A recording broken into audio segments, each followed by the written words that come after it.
La rentrée scolaire est plus compliquée pour les parents dont les enfants doivent suivre les cours dans l'enseignement spécial. On manque souvent d'infrastructures et particulièrement à Bruxelles. La princesse Mathilde a choisi de soutenir en ce 1er septembre un établissement à Etterbeek. Il accueille des enfants souffrant de troubles moteurs et cérébraux. Sébastien Rosenfeld, Nicolas Foulon. Oh, mais écoutez, je suis enchantée d'être ici. Vraiment, parce que vous faites, je crois, un travail remarquable. Pour la directrice de cette école spécialisée à Etterbeek, la présence de la princesse Mathilde et de la ministre de l'Enseignement, Marie-Dominique Simonet, est symbolique. C'était dans la nuit brune, sur un clocher joli. Souvent méconnues, ces écoles qui mélangent enseignement pédagogique classique et soins médicaux fêtent aujourd'hui leurs 40 ans.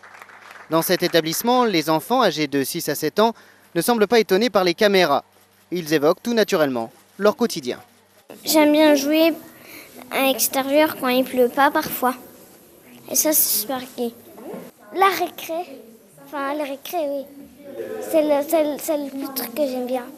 C'est le plus que j'aime bien, la récré.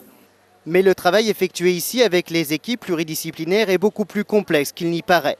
Un mélange d'activités de détente et d'exercice. L'objectif est de permettre à ces enfants d'obtenir, comme les autres, leur certificat d'études. Ce sont des réunions multidisciplinaires en début d'année, notamment en début d'année scolaire, qui vont permettre d'établir des horaires généraux et des horaires individuels pour chaque enfant et puis pour chaque thérapeute en collaboration avec l'enseignant. La directrice profite de cette visite officielle pour mettre en avant les difficultés auxquelles elle est confrontée. Je pense à l'encadrement humain avant tout, à la formation humaine et technique des enseignants, les moyens financiers aussi. C'est vrai que ces enfants, spécialement en type 4, ont beaucoup de besoins. Il suffit de regarder leurs installations au niveau technique, informatique et autres. Je pense qu'il y a beaucoup de questions qui se posent aussi au niveau des transports, de l'accessibilité des lieux. Une cellule spécialisée en communauté française tente de trouver des solutions. Mais comme dans les autres secteurs, la rigueur budgétaire s'applique aussi à l'enseignement spécialisé.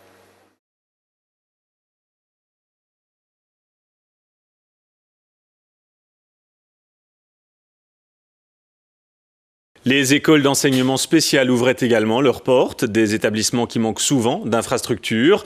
Reportage à Etterbeek en région bruxelloise, une école y accueille des enfants souffrant de troubles moteurs et cérébraux. Une rentrée en présence de la princesse Mathilde. Sur place, Sébastien Rosenfeld et Nicolas Foulon. Oh, mais écoutez, je suis enchantée d'être ici. Vraiment, parce que vous faites, je crois, un travail remarquable. Pour la directrice de cette école spécialisée située à Etterbeek, la présence de la princesse Mathilde et de la ministre de l'Enseignement en communauté française est une reconnaissance. Souvent méconnus, ces établissements qui mélangent les cours classiques et les soins médicaux fêtent leurs 40 ans d'existence. Malgré la présence des caméras, ces enfants âgés de 6 à 7 ans semblent tout à fait à l'aise. Ils évoquent avec naturel leur quotidien. J'aime bien jouer à l'extérieur quand il pleut pas parfois. Et ça, c'est super gai. La récré, le récré, oui. C'est le truc que j'aime bien. C'est le plus que j'aime bien, la récré. Le travail effectué avec les équipes pluridisciplinaires est bien plus complexe. Chaque rentrée permet de préparer un programme adapté à chaque écolier en fonction de son handicap. L'objectif est le certificat d'études. Mais les difficultés ne manquent pas. Je pense à l'encadrement humain avant tout, à la formation humaine et technique des enseignants, les moyens financiers aussi. C'est vrai que ces enfants, spécialement en type 4, ont beaucoup de besoins. Il suffit de regarder leurs installations au niveau technique, informatique et autres. Je pense qu'il y a beaucoup de questions qui se posent aussi au niveau des transports, de l'accessibilité des lieux. À défaut d'argent, la ministre propose des passerelles entre les différents enseignements. Et permettre que des enseignants de l'enseignement spécialisé accompagnent leurs élèves, en quelque sorte, dans l'école ordinaire qui les accueille. Ce sont des façons de travailler de façon peut-être plus efficace, plus intelligente. 32 000 jeunes sont actuellement scolarisés dans l'enseignement spécial, fondamental ou secondaire.